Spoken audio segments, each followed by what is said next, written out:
Hello everyone, thanks for tuning in to today's fourth and final video. We're going to have a look at the weather for the next 10 to 14 days. With today's final video, day 10, will take us to the 5th of July, and we'll be able to extend it out beyond that with the GFS and ECM ensembles maybe run around in a couple of weeks. Have a look at CFSB2 at the end of the video next 4 weeks, gets us well into the second half of July.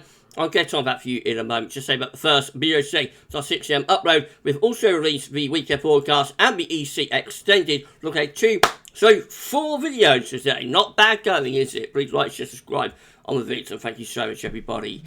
For doing that, I hope you're having a lovely Saturday. Right, so let's start off with Central Temperature. We've had an update from Hadley. The CT is currently standing at 14.8, which is an anomaly of 0.7 of a degree above average. That is provisional to yesterday, to the 24th of June. I think that's about as high as it's going to go now. I don't think that's going to go much higher than that, and will probably drop a little bit over the next few days, as we are going to be slightly cooler. So I reckon we're probably going to finish up somewhere close to that, maybe a little bit under that. Maybe slightly above average, but certainly as an anomaly to average, not as big as we've been having over recent months. So not going to be like 3 degrees above average like February was, or 2 degrees above average like March was, or 2 degrees above average nearly like April was, May was, and 1.5 degrees above average like April was. You know, it's not going to be that big an anomaly. It's going to be closer to January's anomaly, which was just a little bit above normal. These are the GFS upper air temperature and precipitation ensembles next couple of weeks. So looking at London today, the red line is the 30-year upper air temperature average for London. We're starting off below average with the upper air temperatures now. They're a bit under par. They're going to tick up a little bit towards the end of this week. Going to become a bit warmer around Wednesday, Thursday, just for a while, and then falling back closer to average once again. No sign of anything excessively hot, really. We have lost the hot outliers for the time being. Precipitation-wise, there'll be some showery weather over the next couple of days, but a lot of dry weather too. Might turn quite wet, though, around Thursday down in the south. We have got some relatively big precipitation spikes then. And then after that, as we go through the first week of July and second week of July, just again looking a little bit showery, really. Temperature anomalies on the 25th of June to 3rd of July are coming out a little bit below average, slightly cooler than average week ahead. Precipitation anomalies on the 25th of June to 3rd of July, wetter than average for northern and western regions, but a little bit drier than average in the east. The latest we've run out from earthnullschool.net shows that low pressure is in control of weather, sitting just to the west of Ireland.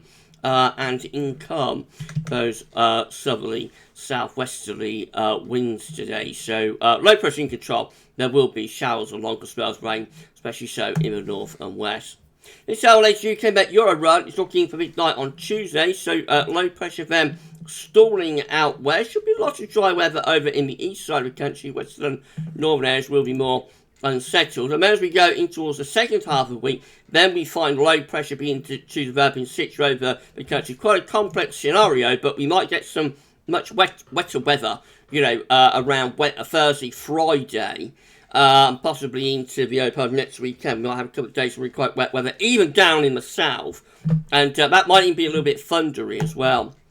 Icon is looking like that with low pressure again out to west on Tuesday and kind of stalling out to west of the country as we go through into Wednesday. Then up comes this thundery trough from the south in the second half next week. That brings showers, longer spells of thundery rain with it too. Heading into next weekend, which is Saturday the 2nd of July, trough of low pressure then sitting over the country. There's bound to be more showers coming through with that, if not some longer spells of rain too.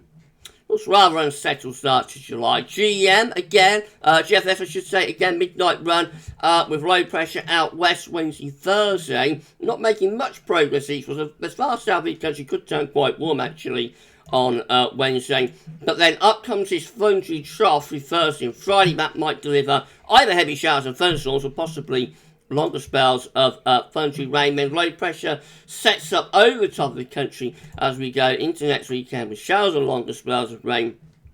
Some of them could be quite heavy, maybe thundery. And up in the north, tight packed isobars, so it became very windy up there. And then we head off up toward day 10. That low pressure drifts away into the Norwegian Sea. We're left in this cool and showery flow of northwesterly winds. And into the extended range through the first week of July. Azores High eventually makes a move and turns us drier and warm, but it takes a long time to get there. It's not until we get into the second week of July we start to bring in that ridge from the Azores and turn drier and warmer. GFS 6 there, again, has low pressure out to western country on Tuesday. Wednesday and Thursday, that low pressure sort of stalls out west, and then this Thundery low begins to start pushing up from France. That sort of sits over country Thursday to Friday. So it's all very complex, but I would expect, like the second half of next week, it's going to be wetter for southern and east areas anyway than the first half of the week, and there could be some heavy Thundery rain mixed in with that too. Moving up towards day 10, we go into this sort of westerly, northwesterly type wind, and that will be a rather cooler, fresher type wind as well. Then more extended range with the GFS 6 there. Again, low pressure digging in from the north, showery rain, you know, and cool temperatures as well with that. And even up to the end of the GFS run, 6-7 run, looks a little bit mixed, I have to say, not as much of a ridge from that Azores High. Then the high pressure sort of sits out to our west and pulls down a sort of northwesterly type wind, which probably still is a little bit showery.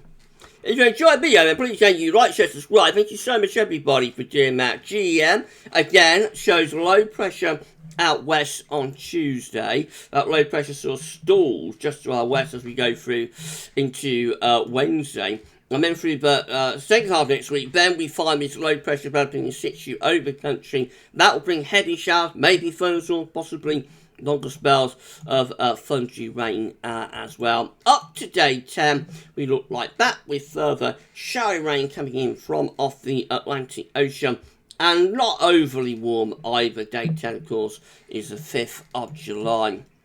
Looks very mixed, this, I have to say, for early July anyway. And remember, ECMWF once more with that low pressure stalling out to west of the country through the early to middle part of next week. And then sort of the complex areas of low pressure develop around the country from the south as we go into the end of the week and weekend. The devil will be in the detail as to where the wettest weather is, but there is bound to be unsettled weather coming through with that. We finish up at day 10, and this northwesterly wind, which will probably be a little bit showery, bringing some rain up to the north. The driest weather will be to the west and to the southwest.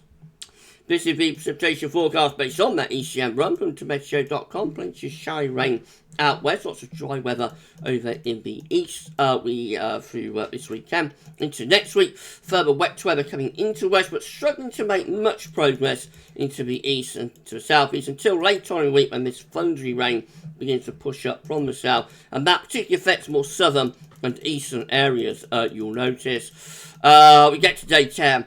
In a showery northwest wind, actually reasonably dry for some of the western areas by then, most showers up in the north.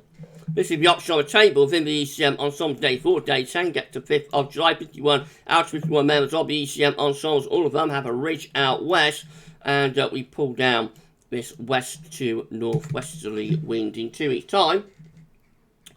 This option I've got gets us to the 10th of July, so then we again have high pressure just to our west, low pressure is to our northeast, winds again coming in from west and northwest direction. It can be quite cool, and you know, it could be, it's not overly wet, but it could be a little bit showery, especially for more northern and northwestern parts of the country.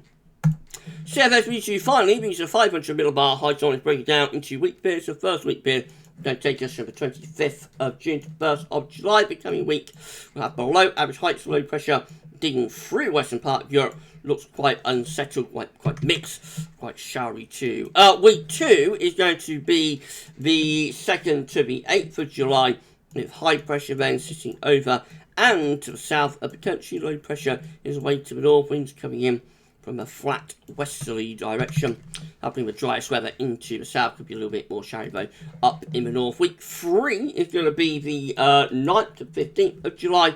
Again, high pressure is to the south, low pressure is to the north, winds coming in from a westerly direction. Driest weather is in the south, most of the settled weather is in the north. And then a bit of change for week 4 though, which is the 16th to 22nd of July.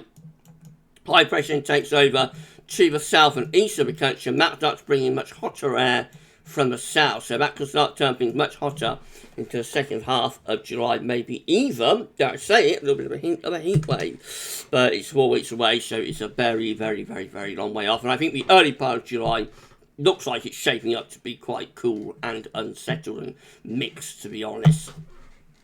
Right, we're done. If you enjoyed the video, then please smash the like button. Make sure you subscribe to our channel. Don't forget to tell your friends and family about GavsWeatherVids, and drop a comment, let us know what you think about all of our videos. Thank you so much, everyone, for doing that. Right, just coming up tomorrow, so I have a 6 AM upload. GavsWeatherVids Sunny Roundup is coming up for you tomorrow as well, so that's going to be a very interesting watch. And guess what else is happening for with live streaming? So, live stream 8 PM, different time slot, a bit later. For our live stream, but we will be live streaming tomorrow at 8 PM, so I shall see you live then, hopefully, at 8, but before then, got a couple of uploads for you to enjoy as well tomorrow. For today's video, though, that's all for now, and thanks for watching.